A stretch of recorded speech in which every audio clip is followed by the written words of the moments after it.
कक्षा 8 के सभी बच्चे अपनी हिंदी की पुस्तक बसंत भाग 3 निकाल लें और पाठ 10 कामचोर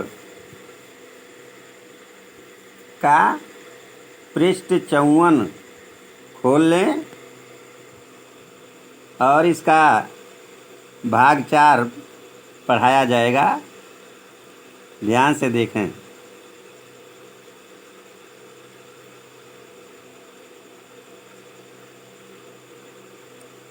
इतने में भेड़ें सूप को भूलकर तरकारी वाली की टोकरी पर टूट पड़ी।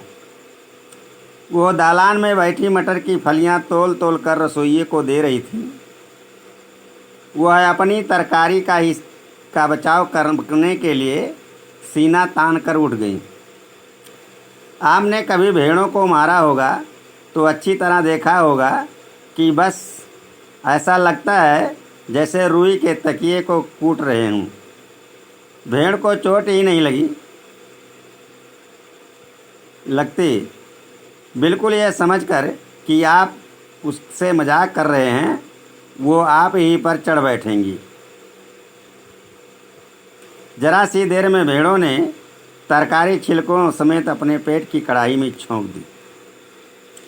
प्यारे बच्चों, लेखक कहता है कि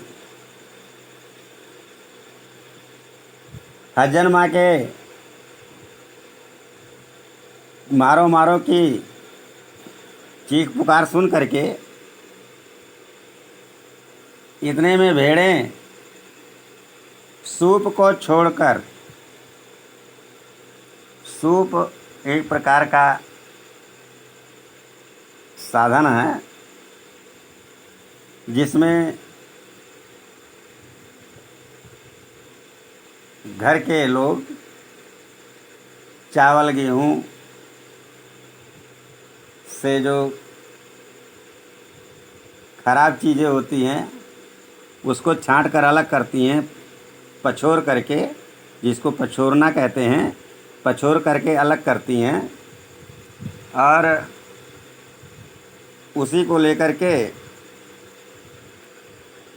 सब्जी वाली माँ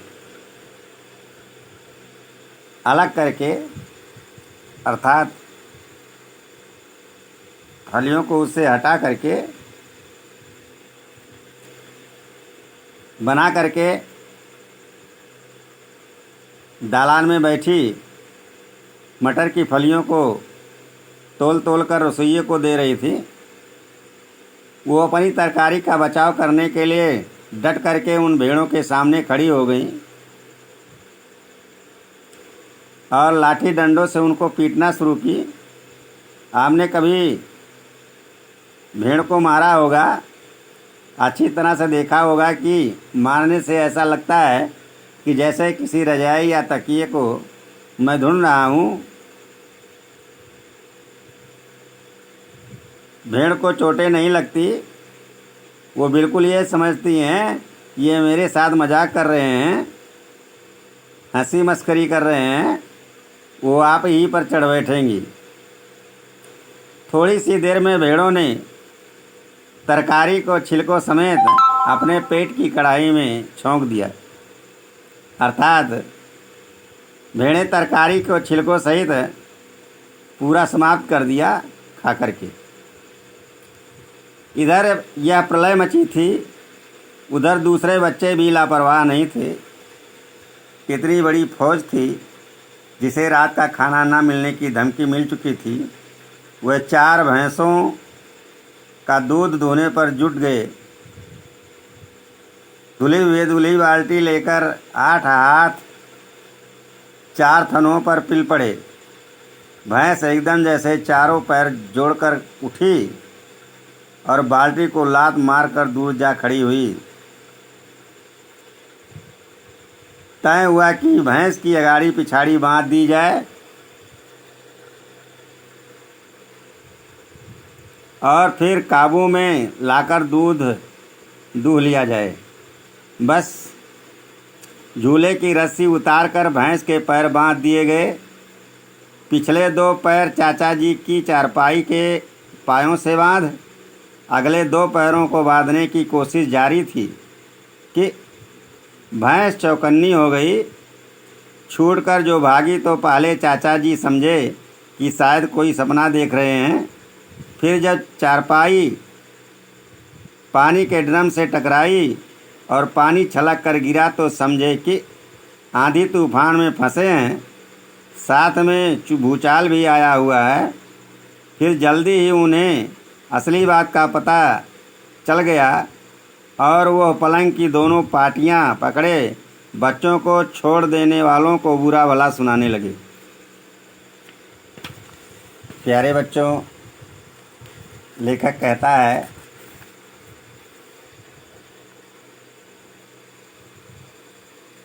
कि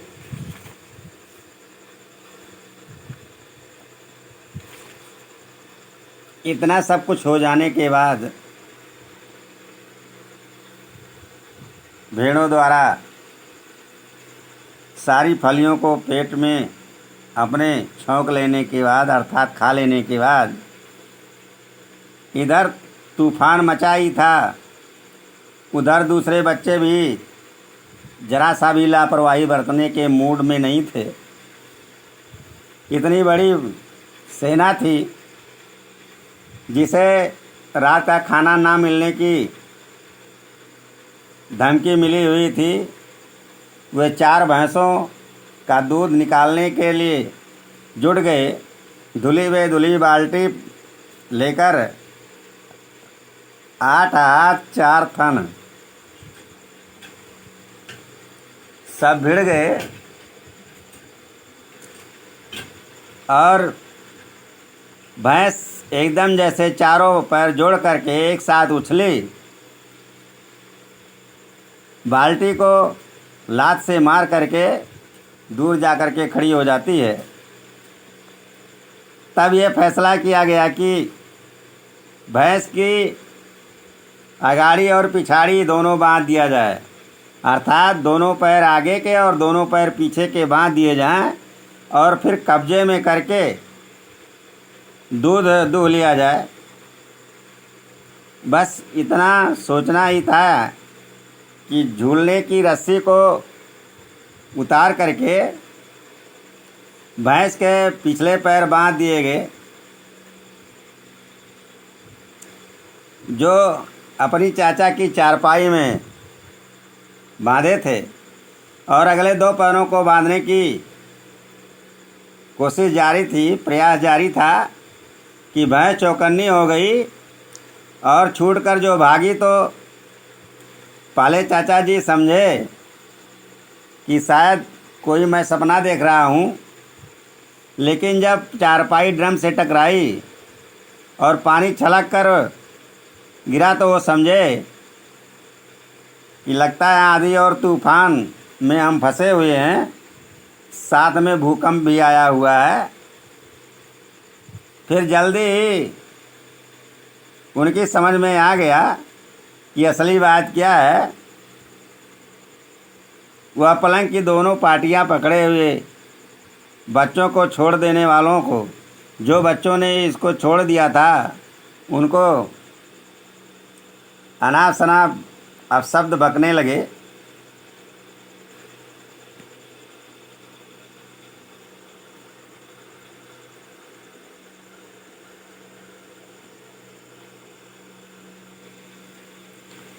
यहाँ बड़ा मज़ा आ रहा था। भैंस भागी जा रही थी और पीछे पीछे चारपाई और उस पर बैठे हुए चाचा जी।